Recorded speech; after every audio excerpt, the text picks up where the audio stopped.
I think the best I've gotten it down to about 5 hours a week to run a 7-figure business. And I'm really proud of it because I feel like I've gone before some people and proven that, hey, you can both win in business without giving up all your time. We had to apply for food stamps, which was probably the most embarrassing point in my life. I mean, I flat out told Shay, we're not going to do that. When she came to me and said, I think we need the help. And I'm hungry. Give in advance as if I was going to double your business. We said, okay, doubling the business would be this amount of money. So 10% of that amount of money would be this amount a month. And we're going to go ahead and give that amount at the beginning of each month. And sure enough, at the end of the year, God almost exactly doubled revenue. We don't follow people of the opposite sex on social media platforms. Such a random... So people got really upset about that. So the story is pretty simple.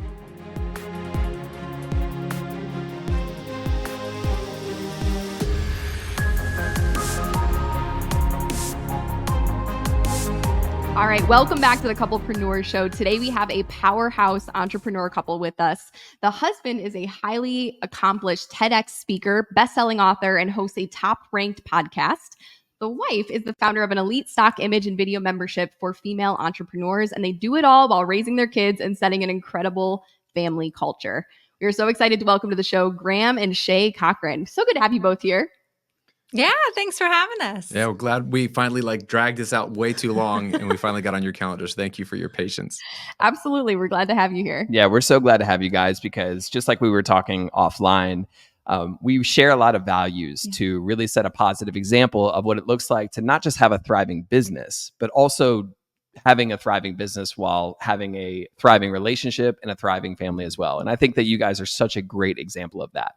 For that reason, I want to start this podcast off a little bit differently than a lot of listeners might have seen on other podcasts. So usually podcasts start with kind of like a rags to riches story, but I want to reverse that a little bit. I want to start with a riches to rags back to riches story, because I think that you guys as a couple have so many wonderful credentials that qualifies you to share amazing wisdom that people are going to listen to today. So if you wouldn't mind, I would love for you guys to just quickly give yourselves the permission to just shamelessly brag on God for some of the results that you've achieved in your business and in your relationship as well. Yeah, I mean, I feel like everybody values different things. So the things that I'm proud of are on my business side of things, because we both have really different experiences and really cool stories. But I feel proud to have built two multi-7-figure businesses that, as a weirdo, I've tried to be maniacal on how many hours does it take to run them. And so getting them down, I think the best I've gotten it down to about 5 hours a week to run a 7-figure business. And I'm really proud of it because I feel like I've gone before some people and proven that, hey, you can both win in business without giving up all your time. So to me, those metrics are really important. How much am I making? And really profit. I have a highly profitable business, which I'm grateful for. Not just top line revenue, but highly profitable, like 7-figure, almost multi-7-figure profit, and 5 hours a week to run it, which means we have flexibility to take Fridays off and do a date day like we're doing today, and start a podcast for fun because we want to today, and travel, take a month off if we want to, take the kids to school, pick them up from school. Those are the things that matter to me. So I'm super proud of those things. And then it's just been a wild ride the last couple of years being able to write a best-selling book, do a TEDx talk, just be on some cool places where I'm getting to share some of this message of, hey, you can win in business without sacrificing everything at the altar of your business as well. Yeah, I think I love your angle of what are you proud of? I think what I'm proud of what we've done is that I have been able to create multiple millions of dollars in revenue, but never working more than 16 hours a week. So for me, it was just a choice beginning back when we first had our daughter, that I only wanted to work 2 days a week. And so work had to fit within that in order for me to really be living really aligned with my priorities. So I'm very proud of that. I'm proud to have been able to have been in business for as long as we've both been in business. We've both been entrepreneurs for a long time. Beyond that, I'm really proud of our marriage. We've been married for, it'll be 19 years. We're getting ready to celebrate 19 years. So that would be 22 years together. And we have a really awesome, joy-filled, connected marriage that We still like each we other. still like each other. We haven't run out of things to talk about. We still love to be together. We still we're becoming better people alongside each other. So I'm really proud of that. I'm really proud of the family that we've built. We have 2 really freaking awesome kids, and they're teenager girls. So, you know, all the odds should be stacked against us. We have a 15-year-old girl named Chloe, and we have a 12-year-old girl named Vera, and they are gems of humans. Yeah. And we're watching our oldest walk with the Lord, and her teenage years have been wonderful. Yeah. So I'm super proud. I don't think we can take credit for that. Like we've only really, Yeah. that's like a sample size of 1.5, because Vera could be like sleeper crazy. We don't really know quite yet. We don't know how she'll turn out quite yet. 12 still sweet age of innocence. So a sample size of 1, maybe we can't take any credit for any of that. If I had 3 more kids, it might have been a train wreck. I don't know. But I am really grateful for the family that we have and the relationships that we have with our kids. And none of that was done by accident. So it feels good to feel like we've been able to live really aligned and have lots of financial success, but also not at the expense of the things that we really care about, which is our spiritual health, our mental health, our relationship health, and that kind of thing. So that gives you a little bit, some broad strokes.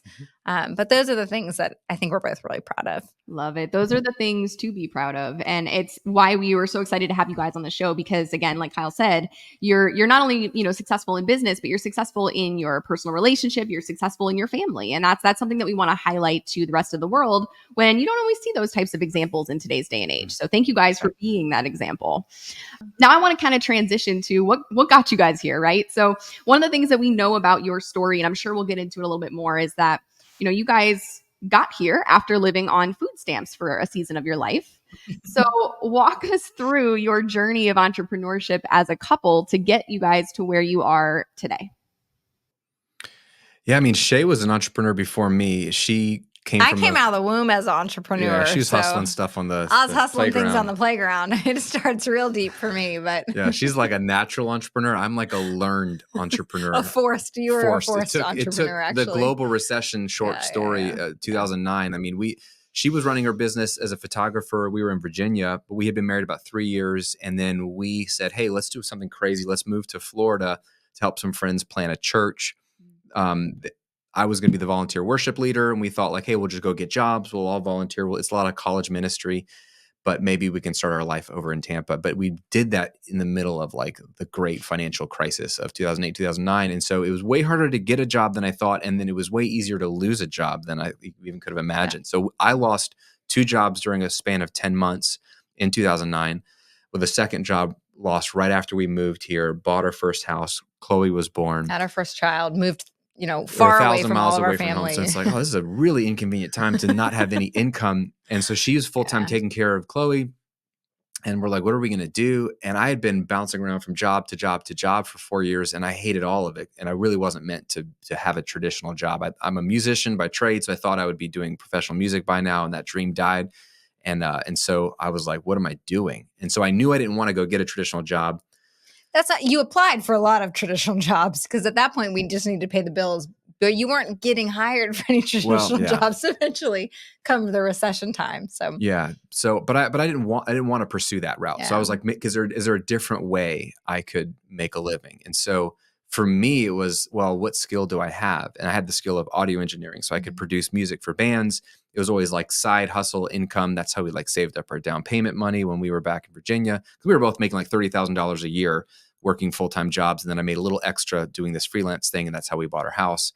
So I was like, well, I could do that. And maybe I'm just supposed to try to go full-time with that. So in that process, I started a blog and a YouTube channel to try to create some content. I was doing content marketing before I knew it was content marketing. I thought it would be some lead gen for my service business. Let's be honest. Okay, hold on. I just got really tired of him having people over asking us the same questions about how he could spend $500. It was like build your own studio with under $500 or under $200. And we had so many people over for dinner where we had the same conversation over and over that I was like, babe, can you just put this up on the internet somewhere so that we don't have to keep having people over and I don't have to sit through the spiel again for the 100th time?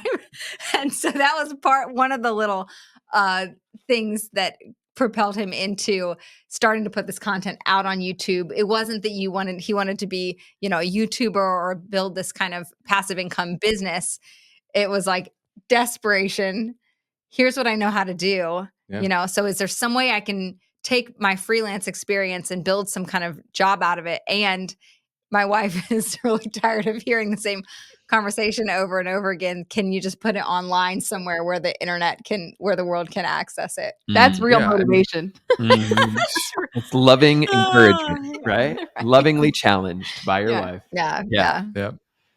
Yeah. I mean, so like, there's this cool line in Exodus where, Moses is at the burning bush and he's making all these excuses about why he can't go do the big thing that God's calling him to do, to talk to Pharaoh and set the Israelites free. Mhm. And God says through the bush, he says, "What's in your hand?" And Moses has his staff. And then he says, use the staff and do he's saying, look, what do you have? Yeah. I can work through what you have in your hand. And so I think that was my what's in your hand moment. Like I didn't know anything about business except for I could do a service. I didn't know any clients locally, but I knew I had some knowledge I could share. And I thought the way it would work is it would create leads for the service-based business. But what God ended up doing was turning it into a content business. And I was a YouTuber before it was cool. I mean, this is like late 2009, early 2010. And then I'm trying to find people were loving the content, loving the videos. I had a blog. I wrote 2 articles a week, 1 video a week for like 4 years straight. And it was all helping musicians DIY record. So I was teaching the thing I was doing, and people were more interested in learning how to do what I was teaching than hiring me. And so I knew there was something there with the content. I just didn't think you could make money off of it or enough money to justify the time it took to create the content. But I was so desperate because, to your point, we had to apply for food stamps, which was probably the most embarrassing point in my life. I mean, I flat out told Shay, we're not going to do that. When she came to me and said, I think we need the help. And I'm hungry. We need food on the table. I was like, heck no. Yeah. Because I was it was embarrassing. So like coming in that like season of like, I got to get out of this situation as fast as possible. So that's what motivated me to just try anything with a bent towards action and a bias towards like what will just monetize and what can I scale. And so I learned quickly, and it wasn't pretty. So in year 1, we made nothing. Year 2, it was like $10,000. Year 2.5, we made $60,000, and we no longer qualified for food stamps. And that was like when I thought, dude, this is a real thing. Like this could work. You know what's so crazy and amazing about that story is we just got done talking about how you guys have generated multiple 7 figures in revenue in business. And yet where it all started was facing that embarrassing moment of having to apply for food stamps, but then having your what's in your hand moment, essentially, where during that time in that season of life, instead of making excuses or going back on your dreams or anything like that, you decided, you know what? Even though it doesn't look like I have a ton of resources available, I'm going to be resourceful. I'm going to use what I have right now to start moving forward. And anybody listening to this, I feel like that's a writer downer and a really big takeaway. What is in your hand right now? What do you have access to that you actually can use to grow a business, regardless of where you are and regardless of the challenges that you face? So I'm so happy you guys shared that. Yeah. One of the things that I want to kind of touch on is, Graham, I know your TEDx talk was all about the importance and the fulfillment that comes from giving, right? And, you guys spoke a little bit about your beginning stages. So the importance of giving, even when it feels like you don't have much to give, right? So for you guys in those earlier years where maybe it didn't feel like you had a lot of money to give, what were some of the conversations, or what did those conversations look like around deciding to give financially? And how did you come to those agreements as a couple? And those were crazy years. I'll just skip to some of the kind of coolest stories in there.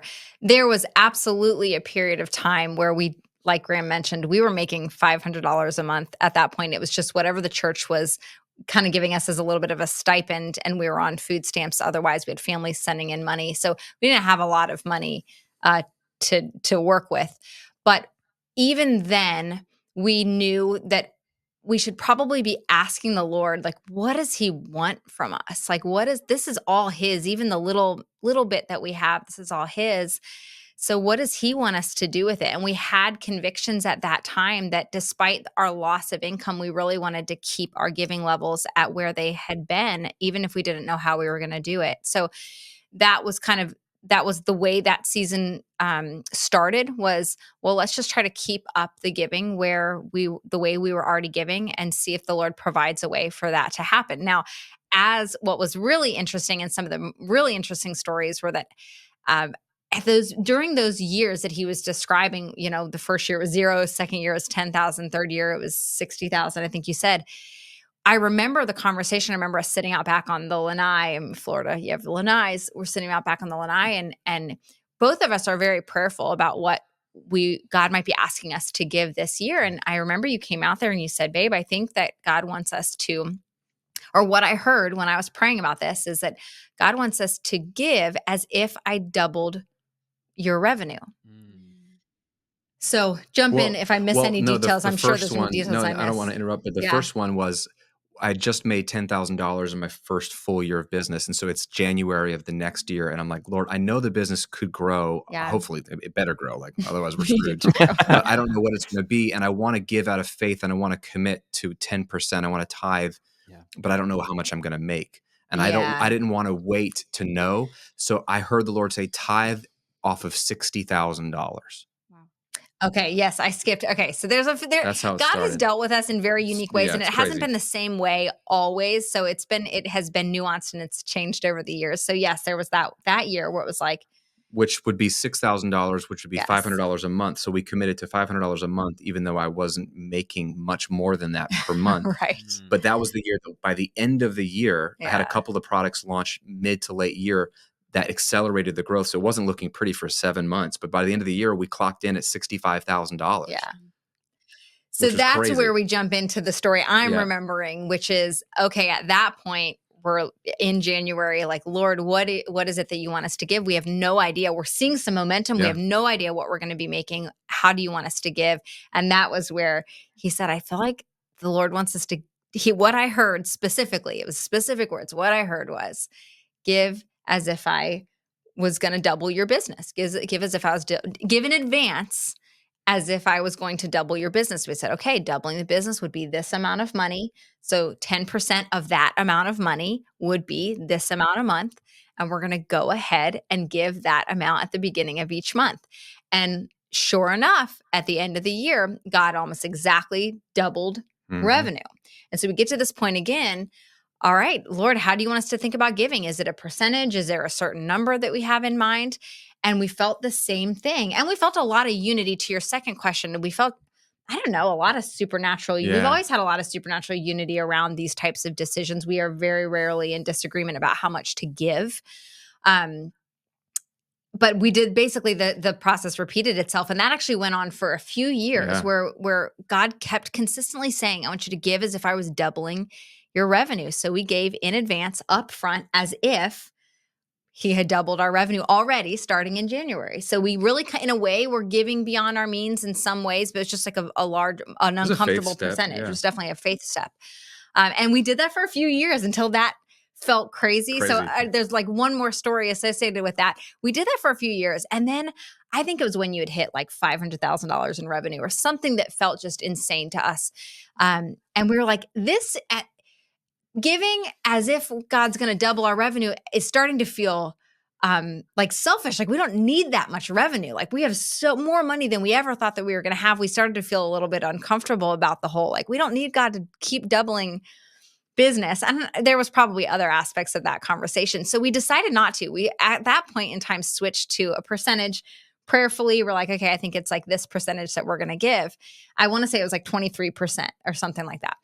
And so we gave 23% of what we made. And what was really crazy that year was at the end of the year, we calculated it out and his business grew by exactly 23%. Wow. So still, even though we had tapped out and felt uncomfortable and decided like, we're going to give just 23%, that was the exact percentage of growth that Graham ended up seeing. So God hasn't dealt with us in that way every year. Our giving has really changed the way we go about it. Sometimes it's a number, sometimes it's a percentage, but those were some wild years as it related to just how we even approach giving. So we've had seasons where we're giving now, we've had seasons where we're giving 50%, we've had seasons where we're giving less. I mean, it's been such an adventure with the Lord, which is why I think it's just was an important enough topic that he ended up doing a TED Talk about it. Is it's so integrated into our story, and Well, and God told me to do it. Like when I was like, that's because true. one of my dreams was to give a TED Talk, and I was like, there's a lot of things you could talk Yeah. about, or I could talk about. What do you want this to be? And he said, I want you to teach the world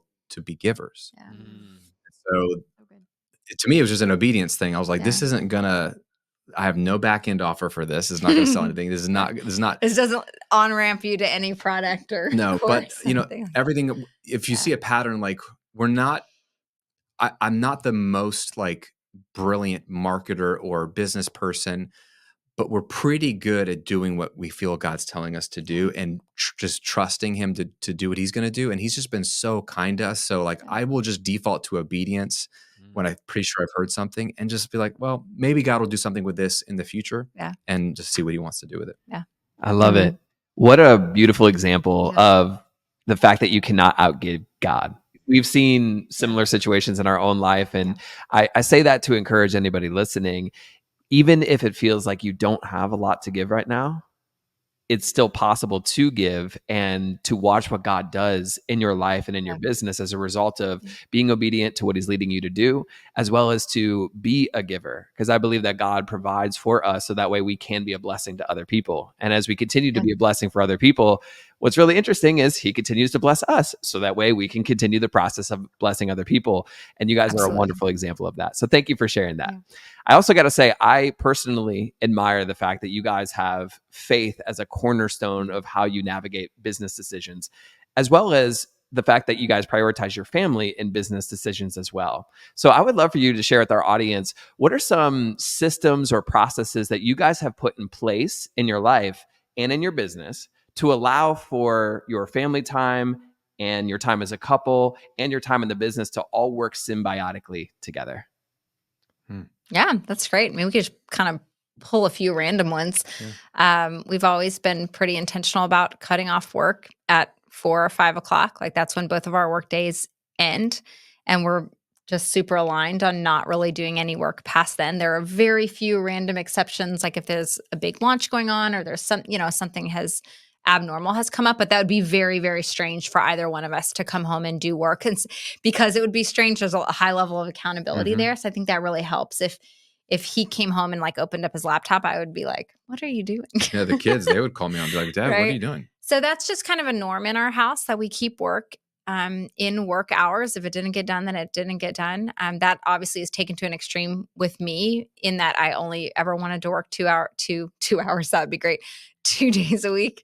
So, about 16 hours a week. So if it doesn't get done, it doesn't get done. Those were my personal boundaries so that I would have time to take care of the house and cook and meet up with friends for coffee and, just have freedom and margin and garden and be available for the kids and go on field trips and still get to do work that I love and still be successful. So the work hours, Graham mentioned it already. We've pretty consistently for a while now taken Friday date days. When the kids were really young, we got someone much older and wiser than us said, hey, if you guys are going to be entrepreneurs, like take advantage of that and have a family day on Friday. So when our kids weren't in school, when they were too young to be in school full time, we had family fun Fridays. So every Friday, neither of us worked and we just did fun stuff as a family. We'd go to the zoo or whatever. And we've kind of continued that now that our kids are in school. They both go to school. So we get date day Fridays. So we get up, we take walks, we go, we just like spend the day having fun. We go out to eat. I mean, we just get like a whole solid, wonderful date day. So that obviously pours a lot into the marriage.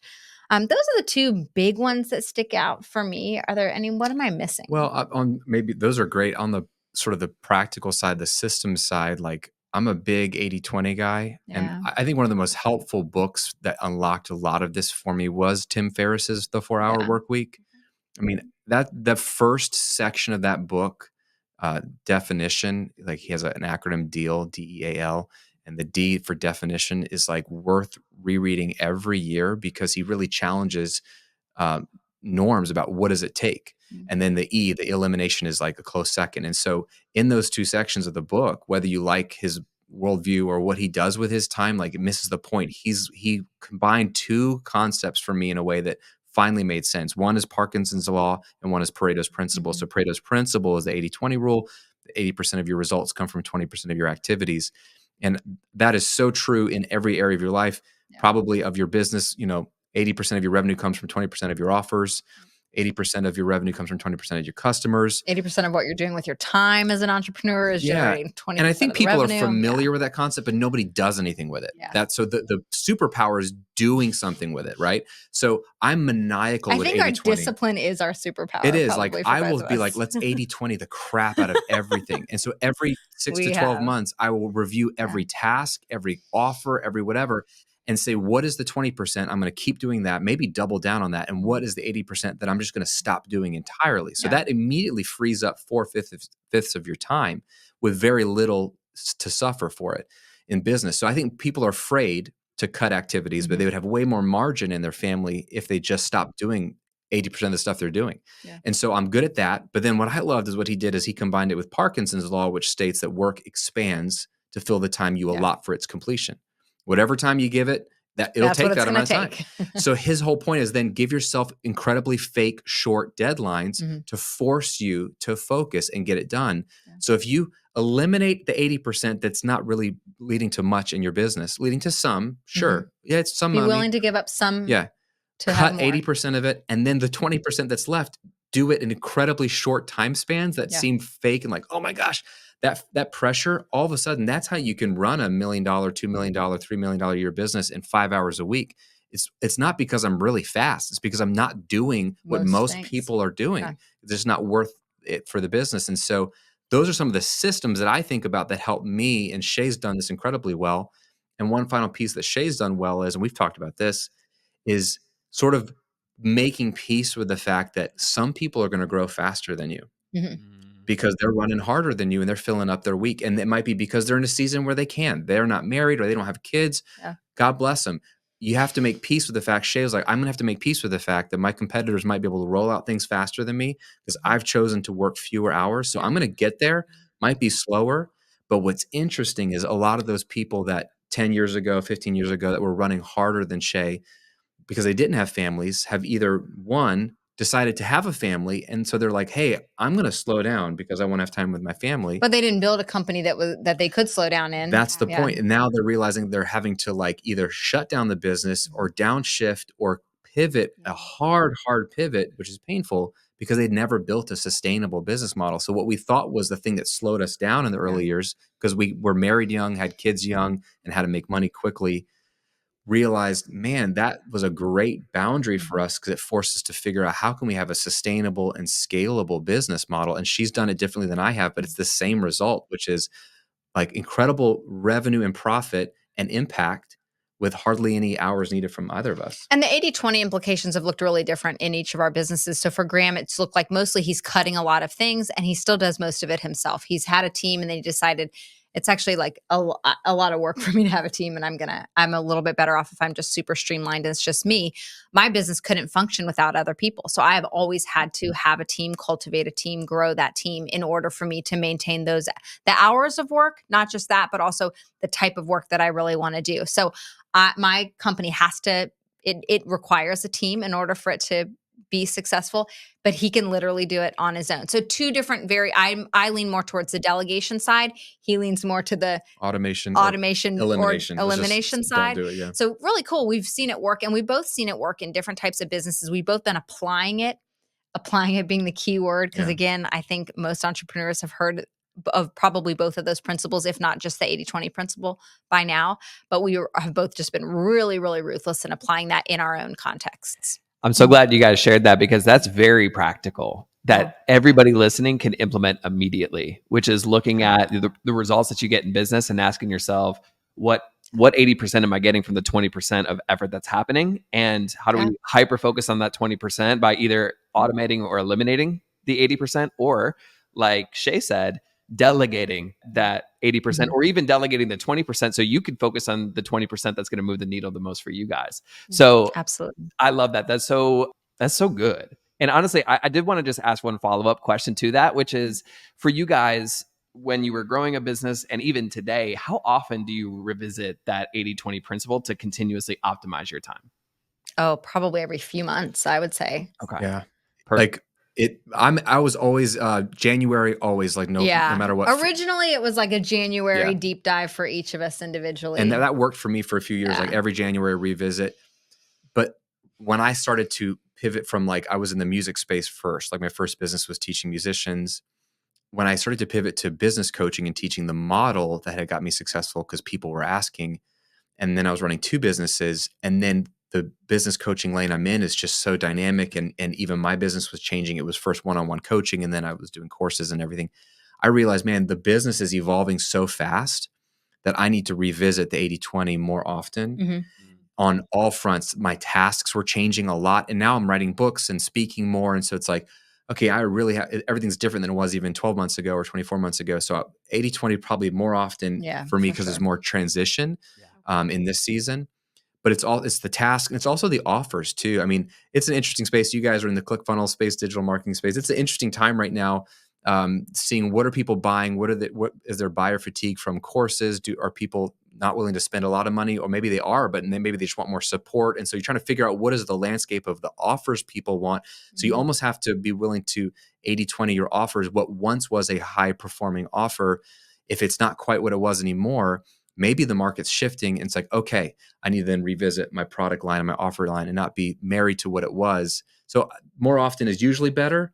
But some things rarely change, but it's a great annual thing at minimum for sure. Yeah, and just to take it in a completely different direction for a minute in terms of application of 80-20, one of the ways that I feel like I'm visiting it a lot is just as it relates to alignment. So yes, you can apply 80-20 as it relates to profitability. Right now, I'm really curious to apply 80-20 more so as it relates to just alignment with the things I love, with my skills and abilities. Like, what things am I Fulfillment, doing joy. that are super fulfilling, that are super life-giving, that are really joy-filled for me?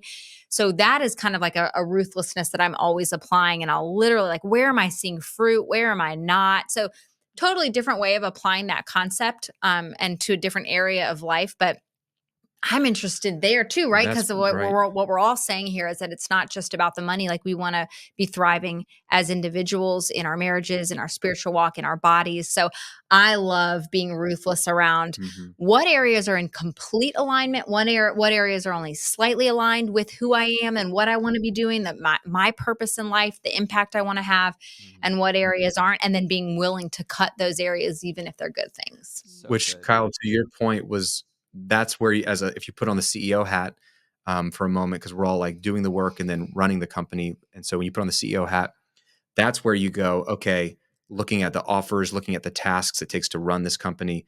What can we eliminate? You always start with eliminate first, because there's always bloat. Every company, every person's doing something that doesn't really need to be done. And you definitely don't want to delegate that to someone and pay someone else to do something that doesn't really need to Which be is done. what we do. Which is what we do. Like, just delegate. we go to delegation too soon. You always eliminate first. Yep. Then what you can't eliminate, you always try to automate second. Yep. Tools, AI, automation, like it's cheaper, faster, easier, more consistent.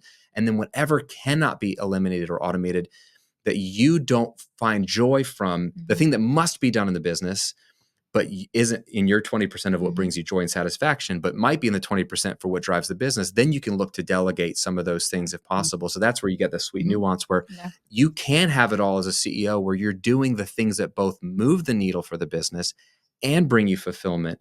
But you have to have the guts to put a gun verbally to the head of all the tasks and say, prove to me that you deserve to be here, or that I even should be doing it. And you got to kill good things. You got to kill revenue. You've got to kill. I mean, same thing with family busyness. You've got to kill activities that are good activities For the better. Yeah. For the better. Yeah. Yeah.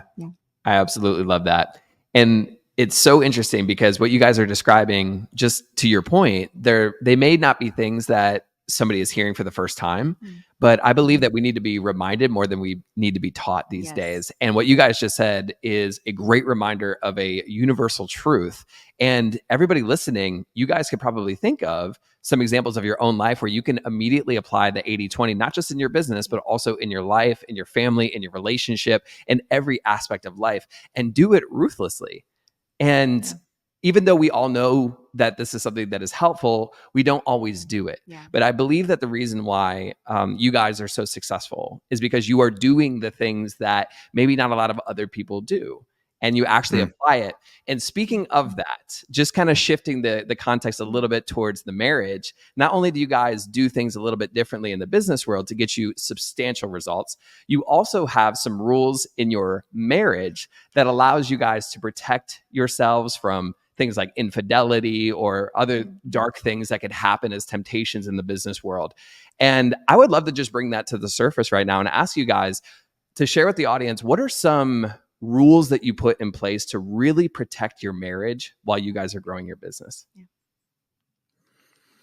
Would you want to go with the controversial one first? Like, I was going to go with a really benign go one. for the benign first. one then. Yeah. I think it all falls under the theme of being an integrated couple. Maybe it doesn't all fall under that theme, but there's a lot of things that we do to really be an integrated couple. Like, I think one of the best analogies I heard before we got married was that there are couples or there are marriages that are like an orange, and there are couples that are like an apple.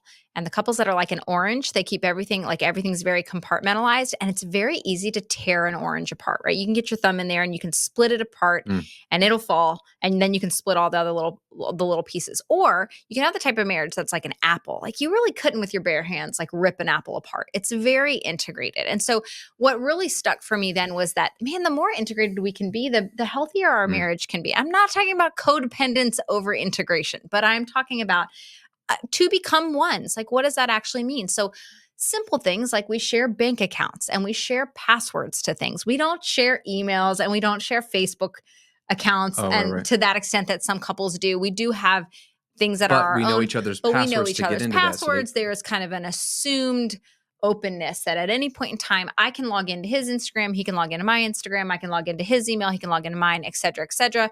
We have a shared bank account. We share our money. We share our friends. We share, we have our own things, yes, but we are not two individuals who happen to be married. We have a very integrated life. We share responsibilities. So that's like the very benign one in terms of, just like we live as a pretty integrated family. The one we caught some flack on Instagram when we did an episode on the podcast was that we don't follow people of the opposite sex on social media platforms. Such a random. So people got really upset about that. The story is pretty simple. We did for you. We're like normal. Like, I have Facebook friends that follow whoever people I know. And then one day we had this conversation and we're like, man, I don't know if it's really healthy for us that, like, on my Instagram feed, I'm seeing a bunch of other women and wives that are either, there's a lot of examples where this can be unhealthy. Sure. It can be as like extreme as, wow, she's like half naked. I probably shouldn't follow women that are posting half naked photos, which seems like most women these days on Instagram for whatever reason. Or it could be as benign as like a friend of ours who's just saying something really nice about her husband, or like, look at the meal she cooked for her husband. I'm like, man, Shay, why don't you make that for me? Yeah, like, it just gets weird when you stop and think about it. Like, I didn't really want other men seeing into my mind and my heart with what I was sharing on Instagram. Like, what I was sharing was primarily for women anyway. So I kind of just got a little bit weirded out about. Well, that was for people following you. So that's even another layer. True. That's another layer. Yeah, you're right. There's creeper guys on girl accounts. So I will usually, if I see them, I'll block dudes from following me, even our friends, because it just kind of weirds me out. But that was the tie-in for me, was that's what got me thinking, like, isn't it a little weird that we get this close-up view at other people's husbands or other people's wives and what they're doing? Wouldn't it maybe be healthier if we just like kind of kept our eyes on our own paper? We're not saying we think everybody should do that. It's funny that really struck a nerve with people. But we do have things like that. Like, he doesn't do one-on-one work with women. I don't do one-on-one work with men. Even within his coaching practice, he doesn't do one-on-one work with women. We don't ride alone in cars with other people. We don't spend time with the opposite sex. This is part of, like, even like with this new book coming out, Rebel, and I've been doing some upgrade packages for people that want to support me and buy extra books. And one of those things is offering my VIP day where they, come to Tampa, spend a day working with me, and I'm doing it at a discount if you buy bulk books. But I only offer those VIP coaching sessions to men because I'm literally, How dare you? I know. Because I out of honor, because we had a conversation like, do you feel, because I used to coach women one-on-one, and I have a lot of women that follow me, and I feel like there would be a good fit there in terms of client and coach. But I remember I was like, I've never asked you, does this make you uncomfortable that I've had some clients, even just on Zoom, that are women? And she was really gracious about it, but you could tell, like, I think that it makes her uncomfortable. And so I'm basically turning away women that want to pay. Turning away women left and right. So many women, Dave, I'm turning away, and they have money.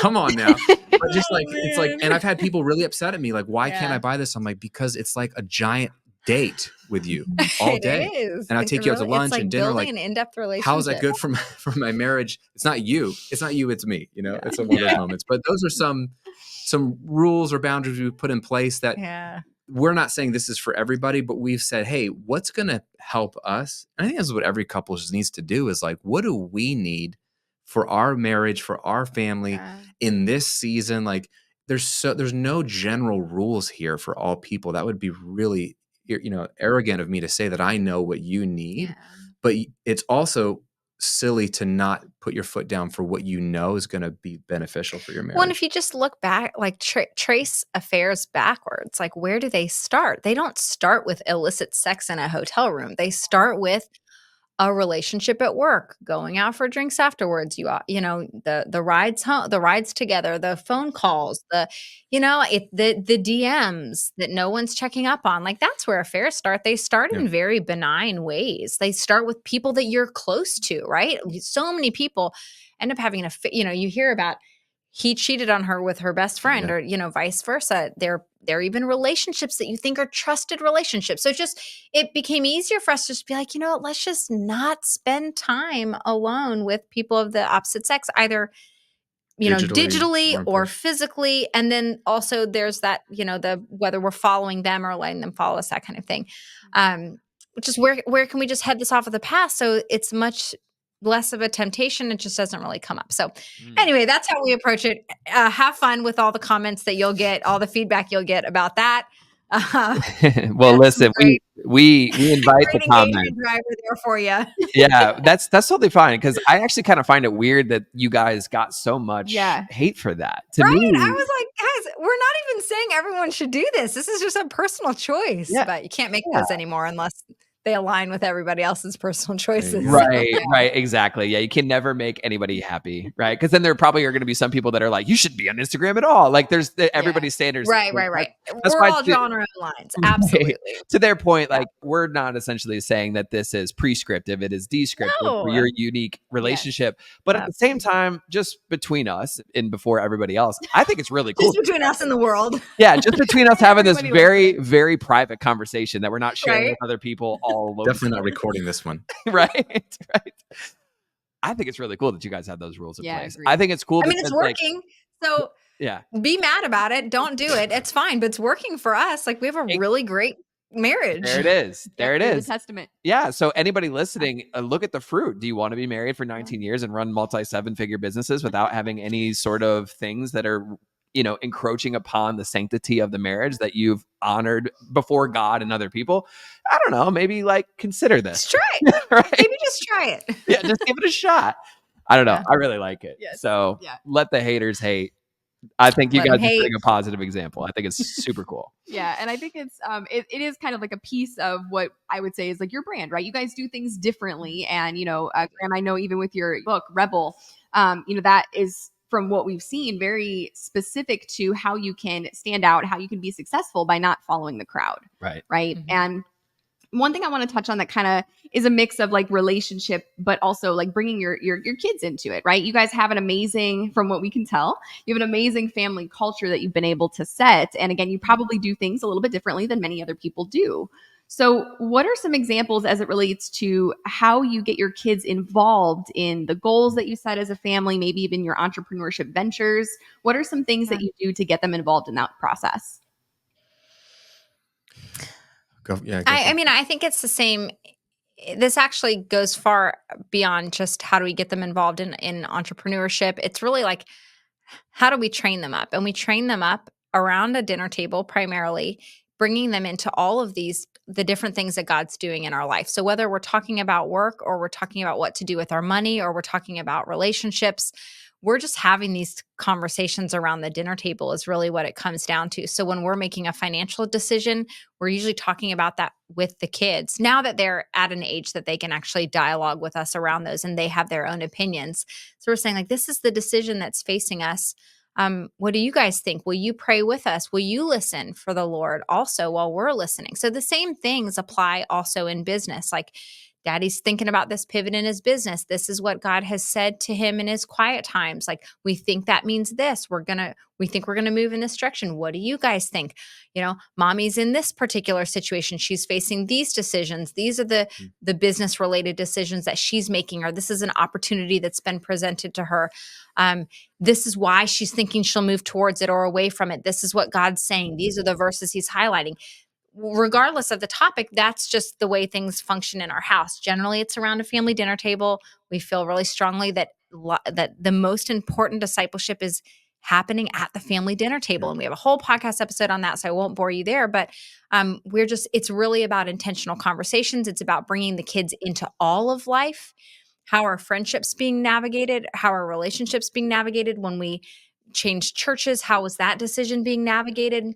It's really just the same principles apply regardless of the area, whether it's work or otherwise. It's just bringing them in and explaining to them, like, what you're thinking, what God seems to be saying, how he's using scripture to underscore different things, and that we may not actually know what even the right answer is, whether it's in business or in something else, but we're going to move forward into this, and just bringing them along, whether it's spiritual growth, financial, entrepreneurship, regardless of what it is. Yeah, what comes up for me, Shay, it's a lot like, the difference in team culture in a company. Like, you can have the CEO or the boss that, like, just tells the employees what to do. And it's like, just makes sure that they're doing what they're supposed to do. And that's about it. And you can imagine, how do those employees feel? Do they feel like included or valued? Or are they going to start to isolate more because they just feel like they're just valued as long as they do what they're supposed to do? And that's how a lot of parents treat their kids. And what we've tried to do is, they're not equals with us in the sense of, like, they run the house and we just defer We're to not them. taking an equal vote at the No, table. no, no. Like, we're the leaders here, but we're almost like trying to be like CEOs of a company that includes the team. So, like, we're letting them know what's happening. We're talking about things in front of them. We're getting their feedback sometimes, or sometimes just giving them information so they feel like, hey, we're valued, and enough that they would even talk about these high level And they things know in the front of us. why of a decision. And That's the been and the always the big thing. vulnerability of, like, hey, we don't even know if this is a good move or not. Like, when you see a leader in leadership culture that says, I'm not even sure if this is the best move, that's not actually weakness they're showing. That's actually strength, because now the respect goes way, way up from the other team members and employees. And so that sort of parallel came to my mind when you're talking about, I think we've created a culture where they feel like they know they matter and they're valued. And even if they're like, this is a conversation that's a little boring because I don't really care about, like, the financial side of this thing you guys are doing, they're at least hearing it, and they're knowing that, hey, this is how I'm learning how you guys make decisions. And so they've always felt like valued and included, and they're willing to now talk to us about things as teenagers. They're not closing off as teenagers. They're opening up because we open up to them, and that's what's expected. Yeah, so that's kind of like the baked in day-to-day culture. And then I think beyond that, one of the things that we've started to incorporate more is bringing our kids in on a family vision weekend. We have always, like we kind of mentioned, done at the very least like a once a year January getaway where we'll get away together and we'll talk through, what is life looking like?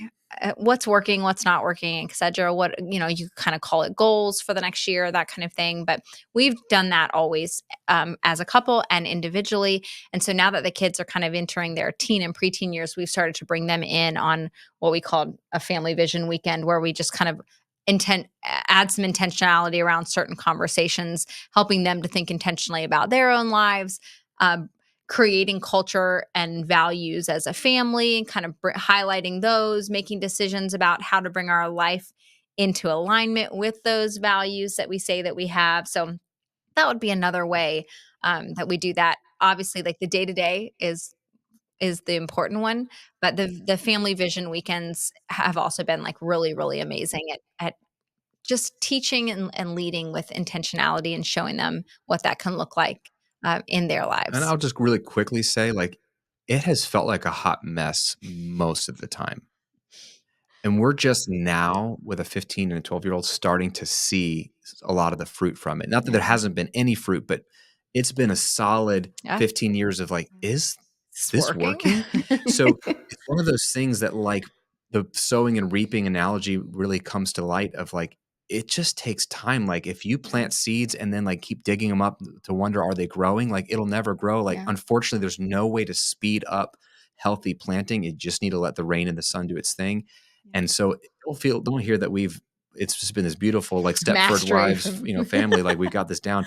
We're doing where we feel like this has got to pay off. But there's been some dark moments of like, is there going to be any payoff to like try to, or we're going to have like, degenerates as kids. Mhm. And we're going to be like, I thought we did all the right things. And Anybody who's tried to have a family meeting with young kids Yeah. probably has sensed like, is this completely Chaos. futile? Yeah. It's absolutely chaos. But more is We're caught, just stubborn, more is so caught we than just taught. stick with it. Yeah, they're hearing it, and they're not only hearing it, but they're seeing it modeled. So if at the end of the day, if you're living out your life in a way that you feel like is honoring to God, is baked in wisdom, you're doing the best you can, you're being faithful with what's in your hand, Being they're consistent. watching you and your consistency. Like they watch, and the good news is they also don't remember at the same time. So they'll watch the good stuff, Yeah. but they'll forget the bad stuff too. Like it's not that. Doesn't have to You're be not under a perfect. microscope, Doesn't have but to be yeah, perfect. we're seeing Yeah. the benefits now. Yeah, there's so many things that you guys said that I love. Specifically, you talked about whether it's having the family vision. What you said, weekend, I think the family vision. Yeah. Weekends, whether it's just kind of bringing them into the decisions that you guys make. Graham, I love that you mentioned the parallels between raising a family, but also raising up a business and leading a team. Because it's not only that the team members or your kids feel valued; it's their opinion actually matters and they have buy-in. But it's also that you're teaching them how to think. You're teaching them how to make decisions, and then you're modeling Critical those thinking. decisions for them. Exactly. And that is such an important skill that is so lost in today's society. So I love that you guys are not only doing that with your kids, but then modeling forward what it looks like to make a decision and see what happens, and then course correct if you need to. But teaching them how to think is so, so important. Yeah, I agree. Not what to think, but Yeah. how to think. How to Exactly. think. Oh Yeah. my gosh. Could we use a little bit more of that in today's society? So thank you guys for doing what you're doing. We have one more question for you guys. Rapid fire. Rapid fire. Before we do that though, if somebody is listening to this and they want to follow you guys or get connected, the men following Graham and the women following Shay, right? We want to make that clear. How can they connect with you guys or just hear more from you guys and follow you along your journey as you guys are continuing to grow this awesome business and family lifestyle together? We got a whole laundry list of places. We're all in our different areas of the internet. I mean, for this conversation, it'd be the Family Goals podcast. Perfect. This is where we're talking about this stuff week in and week out. Individually in our work, you can follow Graham at Graham Cochrane. Find him on Instagram. The Graham Cochrane. The Graham There's Cochrane. some Sorry, punk I that should took even my know. name out. You don't even know my Instagram I'm handle? sorry, I forgot it was. She doesn't follow her husband You're on right. Instagram. I mean, you're a dude, so Yeah. I can't. Don't break your own rule. Don't break your own rule. I'm on Instagram as Shay Cochrane. I have a business account. I mean, Elevate Visuals is my stock image and video membership. That's at Elevate Visuals. Yeah. We've got a wellness Airbnb, Wellness House Nice. Tampa. I mean, we could just keep going. We could give you all the handles. But this conversation's being had on the this is Family the Family Goals Goals podcast. Yeah. And then on the more of the business side, the Graham Cochrane Show is my main podcast where I'm helping business owners create more money, margin, and meaning in their lives. So that's my place of like, hey, I want you to grow, make more, work less, and lean into like, I love the purpose and the mission of my business. So we're doing that each week. The newest book is a great place to start too. If any of this is interesting to you, The Rebel, Find Yourself by Not Following the Crowd. I think it's a great book for your whole life. So this is not a business book per se. It's a book for your personal values, your family, the way you think about money, the way you think about relationships, your health. So it's a beautiful thing of like, hey, who the heck are you? Why are you here? And I think it'll have implications in your business and in your marriage. But that's the newest book that comes out September 3rd. So it might already be out when this comes out. But yeah, those are some It's a resources. few places. Amazing. Well, to make it easy on everybody listening, we are going to hyperlink all of those resources in the show notes in the description. So everybody listening, you can definitely check that out after you're done consuming this episode. But before we wrap up, we have just one question, and we want to ask you guys both to give your answer. Okay? All right. No pressure, but we do just want to encourage you to give your gut answer, your gut reaction to this question. If you were going to step on stage to an entire arena full of only entrepreneur couples, what would be one piece of advice that you would happily share with them from stage that you think could make a huge impact on their lives? So, Graham, let's start with you. What comes up for me is like dream together and dream big. I think if you have a shared dream, a vision of like, man, this could be possible for us, like that's going to unify you more than anything. You'll find a way to do it. So yeah, I say dream together and dream big. Love that. Yeah, mine would probably center around alignment and just pressing in on who it is you want to be. What is getting very, very ruthlessly clear who it is you want to be, what it is you want, and then having the discipline to bring your life into alignment with that, because that's where you're going to find purpose and fulfillment. We could tag team. Like I could just go right after you. Sure. Let's do it. Keynote's done. Keynote's done. Mic dropped, just like that. Dream and then bring your life into alignment with that dream. Love it. Boom. There it is. There you go. There we go. Step by step. That's it. That's it. Well, thank you guys so much for being on the Couplepreneurs Show. You guys are a wonderful example of the whole motto that we have here, which is showing the world that you don't have to choose between having a successful business or a successful relationship. You can have both. So for you guys, thank you so much for being on the show. And for everybody listening, thank you so much for being the role model couple that this world so desperately needs in today's society. We look forward to seeing you guys in the next episode.